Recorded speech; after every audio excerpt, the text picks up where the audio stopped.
नमस्कार, मी पंजाब डक। आज आहे 21 जुलै 2025। मी या सोयाबीनच्या शेतामध्ये उभा आहे, पण ही सोयाबीन आहे धाराशिव जिल्ह्यातली, म्हणजे धाराशिव जिल्ह्यातली ही सोयाबीन पाहू शकता कसं पीक बहरलेलं आहे। तर इतके जोरात पीक आहेत, म्हणजे हे धाराशिवकडले। आणि या ठिकाणाहून धाराशिवचे काही जणांची सोयाबीन सुकत आहे, म्हणून या धाराशिव जिल्ह्यातूनच त्यांच्यासाठी एक आनंदाची बातमी देतो।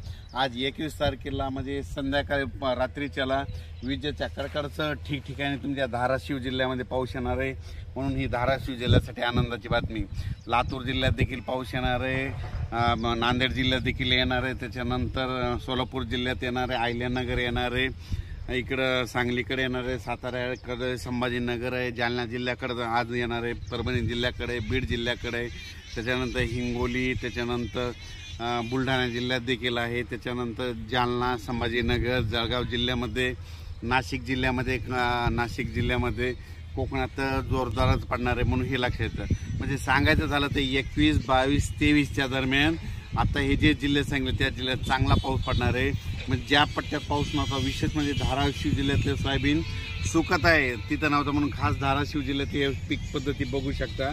एवढी मोठी सोयाबीन आलेली या ठिकाणी देखील आज धाराशिव जिल्ह्यात खूप ठिकाणी पाऊस पडणार आहे, या 3 दिवसात पडणार आहे, म्हणून हा अंदाज लक्षात येता।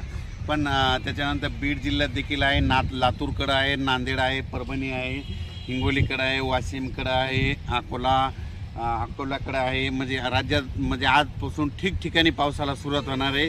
म्हणजे जवळपास जिल्ह्याच्या जवळपास 50% भागात तरी आज बऱ्याच ठिकाणी पाऊस पडेल। आजच्या पेक्षा म्हणजे 22 तारखेला आणखीन याची व्याप्ती वाढत जाणार आहे, 23ला आणखीन जास्त वाढणार आहे। म्हणजे सांगायचं झालं तर या 4 दिवसामध्ये 21, 22, 23 आणि 24च्या दरम्यान म्हणजे ह्या धाराशिव जिल्ह्यात सगळीकडेच पाऊस पडून जाईल आणि सगळ्यांचं जे सुकलेलं सोयाबीन आहे ते चांगलं दिसणार आहे, म्हणून ह्या अंदाज लक्षात यायचा। अचानक वातावरणात बदल झाला तर लगेच एक मेसेज दिला जाईल। पण राज्यामध्ये आता 21 पासून ते 28 जुलैपर्यंत 8 दिवस दररोज वेगवेगळ्या भागात पाऊस पडणार आहे आणि संपूर्ण जिल्ह्यात सगळीकडे पडून जाणार आहे 8 दिवसात, म्हणून या अंदाज लक्षात यायचा। एकदा सगळीकडे पडणार नाही, आज काही ठिकाणी पडून, उद्याच्याला काही ठिकाणी पडून, परवाच्याला काही ठिकाणी पडून पाऊस येणार आहे, म्हणून हे अंदाज लक्षात घ्यायचा। अचानक वातावरणात बदल झाला तर लगेच एक मेसेज दिला जाईल। धन्यवाद।